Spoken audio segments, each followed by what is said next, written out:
FIFA club বিশ্বকাপ থেকে inter মিয়ামির বাদ পড়ার পর জ্লাতান ইব্রাহিমোভিচ লিওনেল মেসির পক্ষে কথা বলেছেন এবং ইন্টার মিয়ামির বাকি সদস্যদের পারফরম্যান্সের তীব্র সমালোচনা করেছেন।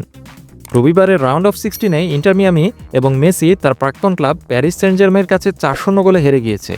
ইব্রাহিমোভিচ, যিনি একসময় বার্সেলোনায় মেসির সাথে খেলেছিলেন, তিনি চ্যাম্পিয়ন্স লিগের বিজয়ী পিএসজির বিপক্ষে ইন্টার মিয়ামির প্রথমার্ধে 4টি গোল হজম করেছে দেখে ভীষণভাবে ক্ষুব্ধ হয়েছেন।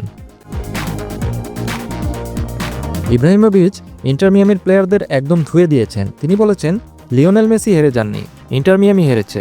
মেসি সতীর্থদের নিয়ে নয়, কিছু মূর্তি নিয়ে খেলেছেন।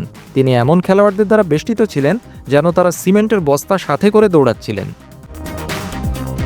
এলএ গ্যালাক্সির হয়ে এমএলএসে কিছুদিন খেলা ইব্রাহিমোভিচ বলেন, ইন্টার মিয়ামিতে প্রতিভার অভাবের কারণে ভক্তরা ক্লাব বিশ্বকাপের সেরা মেসিকে দেখতে পাননি। তিনি বলেছেন, এটি আমার পরিচিত মেসি নন।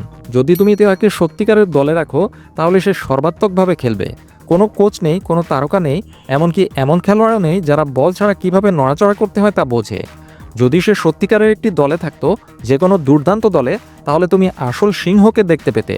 মেসি একা একাই খেলেছে, কারণ সে এই খেলাটিকে ভালোবাসে, কারণ সে এখনও এমন কিছু করতে পারে যা 99% খেলোয়াড় পারে না। কিন্তু আমি যে মেসিকে চিনি, এটা সে নয়।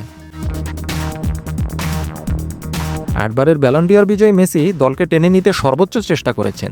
গ্রুপ পর্বে এফসি পোর্তোকে 2-1 গোলে হারায় ইন্টার মিয়ামি। যা ছিল কোনো অফিসিয়াল প্রতিযোগিতায় ইউরোপীয় ক্লাবকে পরাজিত করা প্রথম এমএলএস দল, এবং এই টুর্নামেন্টে নকআউট রাউন্ডে ওঠা একমাত্র এমএলএস ক্লাব ছিল ইন্টার মিয়ামি।